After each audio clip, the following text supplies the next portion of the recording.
ఇక టాలీవుడ్ కు వార్నింగ్ ఇచ్చారు పవన్ కళ్యాణ్. సినిమా డిస్ట్రిబ్యూటర్ల నిర్ణయంపై స్ట్రాంగ్ గా రియాక్ట్ అయ్యారు.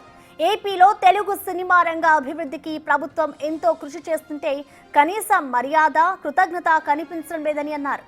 కూటమి ప్రభుత్వం ఏర్పాటై ఏడాది కావస్తున్నా తెలుగు సినిమా సంఘాలు కనీసం ఒక్కసారి కూడా మర్యాదపూర్వకంగా కలవలేదన్నారు. చిత్రాల విడుదల సందర్భంలో మాత్రమే ప్రభుత్వం ముందుకు వస్తున్నారని, చిత్రరంగం అభివృద్ధిని పెడచెవిన పెడుతున్నారని ఆగ్రహం వ్యక్తం చేశారు ఆయన.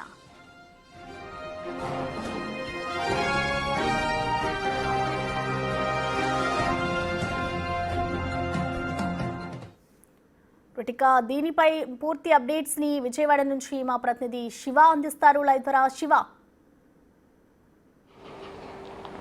ప్రసన్న, మొత్తం మీద చూసుకుంటే ఆంధ్రప్రదేశ్లో సినిమా ఇండస్ట్రీకి పవన్ కళ్యాణ్ చాలా స్వీట్గా, హాట్గా, గట్టిగా వార్నింగ్ ఇచ్చిన పరిస్థితి కనిపిస్తూ ఉంది.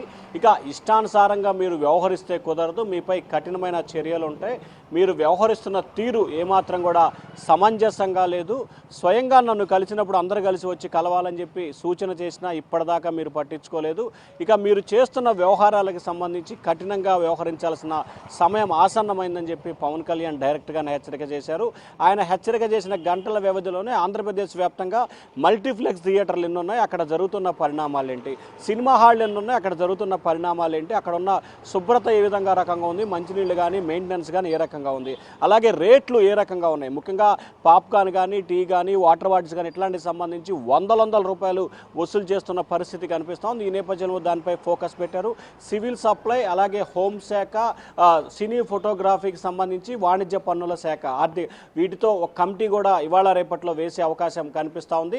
నిన్న ఆయన ప్రెస్ నోట్ విడుదల చేసిన నిమిషాల వ్యవధిలోనే కందుల దుర్గేష్తో పాటు నాదెండ్ల మనోహర్తో ఆయన వెంటనే ఒక సమావేశాన్ని కూడా నిర్వహించారు. సినిమా వ్యవహారాలకు సంబంధించి పూర్తి స్థాయిలో ఫోకస్ పెట్టాలి, రేట్ల విషయంలో, నాణ్యత విషయంలో అప్రమత్తంగా వ్యవహరించాలని చెప్పి మనోహర్కి సూచన చేశారు. అలాగే రేట్ల విషయంలో సినిమా హాళ్లలో పరిశుభ్రతకు సంబంధించి ఏ రకంగా ఉంది, అలాగే ఎన్ని సినిమా హాళ్లు ఉన్నాయి, అందులో డైరెక్ట్ ఓనర్స్ ఎన్ని నడుపుతున్నారు, లీజ్కి ఎన్ని ఇచ్చారు, దాంట్లో సబ్ లీజ్కి ఎన్ని ఇచ్చారు, హైదరాబాద్ కేంద్రంగా సినీ నిర్మాతలు ఎవరైతే నలుగురుగా చెప్పుకున్న ఆ నలుగురు అండర్లో ఎన్ని సినిమా థియేటర్లు ఉన్నాయి అనే దానికి సంబంధించి కూడా వివరాలు సేకరించాలని చెప్పి ఆదేశాలు జారీ చేశారు. ఇప్పటికే తెలుగు ఇండస్ట్రీకి సంబంధించి కూడా కొంతమంది నిర్మాతలు ఇండైరెక్ట్గా పవన్ కళ్యాణ్ టార్గెట్ చేస్తుంటే, మరికొంతమంది దర్శక నిర్మాతలు పవన్ కళ్యాణ్కి సపోర్ట్గా ట్విట్టర్ వేదికగా కూడా సినిమా ఇండస్ట్రీలో ఉన్న రాజకీయాలు, మన దగ్గర నుంచి ఒకరు ఉప ముఖ్యమంత్రిగా వెళ్తే వారికి ఇస్తున్న గౌరవం ఏంటని చెప్పి కూడా బన్నీవాసు లాంటి వ్యక్తులు ట్విట్టర్ వేదికగా ప్రశ్నిస్తున్న పరిస్థితి కూడా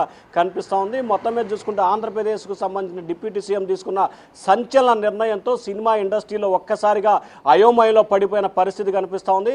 వాస్తవానికి చెప్పాలంటే ఇప్పుడు ఎవరి దగ్గరికి వెళ్ళి క్షమాపణ కోరాలి, ఎవరి ద్వారా పవన్ కళ్యాణ్ని శాంతింపజేయాలనే దానికి సంబంధించి కూడా ఈ నలుగురు ఎవరైతే చెప్పుకుంటున్న నలుగురు ఐదుగురు ఉన్నారో వారైతే మాత్రం ఇప్పటికే దారులు వెతుక్కునే ప్రయత్నాలు చేస్తున్నట్టు తెలుస్తోంది. ముఖ్యంగా మెగా కాంపౌండ్కి వెళ్ళి ఏ రకంగా కూడా క్షమాపణ కోరాలా, బతిలాడుకోవాలనే దిశగా ప్రయత్నాలు అయితే చేస్తున్నట్టు తెలుస్తోంది. మరొక వైపు సినీ వ్యవహారానికి సంబంధించి ఆ విభాగానికి సంబంధించిన వ్యక్తి ఈ స్థాయిలో తీవ్ర స్థాయిలో రియాక్ట్ అవడంతో సినిమా ఇండస్ట్రీ పరిశ్రమకు సంబంధించిన నేతలు కావచ్చు, పెద్దలు కావచ్చు తలలు పట్టుకుంటున్న పరిస్థితి కనిపిస్తూ ఉంది.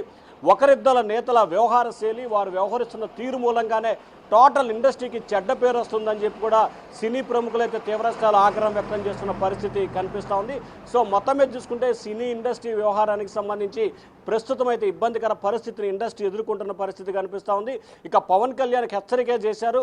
ఇక రంగంలోకి గనక దిగితే మాత్రం ఆంధ్రప్రదేశ్లో మల్టీప్లెక్స్ల పరిస్థితి చాలా ఇబ్బందికరంగా ఉండే అవకాశాలు కనిపిస్తున్నాయి. ఎందుకంటే సినిమా టికెట్ 300 నుంచి 1000 రూపాయల దాకా, అలాగే అక్కడికి సంబంధించి స్నాక్స్కి సంబంధించి 1000 నుంచి 2000 రూపాయలుగా అయ్యే పరిస్థితి కనిపిస్తూ ఉంది. నలుగురితో ఒక కుటుంబం సినిమాకి వెళ్ళాలంటే 4 నుంచి 5000 రూపాయలు అయ్యే పరిస్థితి కనిపిస్తోంది. సో దీనిపై ఫోకస్ పెట్టాలని చెప్పి కూడా పవన్ కళ్యాణ్ క్లియర్ ఇంస్ట్రక్షన్స్ కూడా ఇచ్చారు. సో దీనికి సంబంధించి 1-2 రోజుల వ్యవధిలోనే కమిటీ వేయటం, అలాగే ఈ మల్టీప్లెక్స్ కానీ సినిమా థియేటర్ వ్యవహారాలకు సంబంధించి కానీ అక్కడ ఉంటున్న వసతులపై కూడా పూర్తి స్థాయిలో రైట్స్ చేసే అవకాశాలు అయితే మెండుగా కనిపిస్తూ ఉన్నాయి. మరి సినీ ప్రముఖులకు సంబంధించి పవన్ కళ్యాణ్ ఆగ్రహాన్ని ఏ రకంగా చల్లార్చాలో అర్థం కాక తలలు పట్టుకుంటున్న పరిస్థితి అయితే స్పష్టంగా కనిపిస్తూ ఉంది. ప్రసన్న.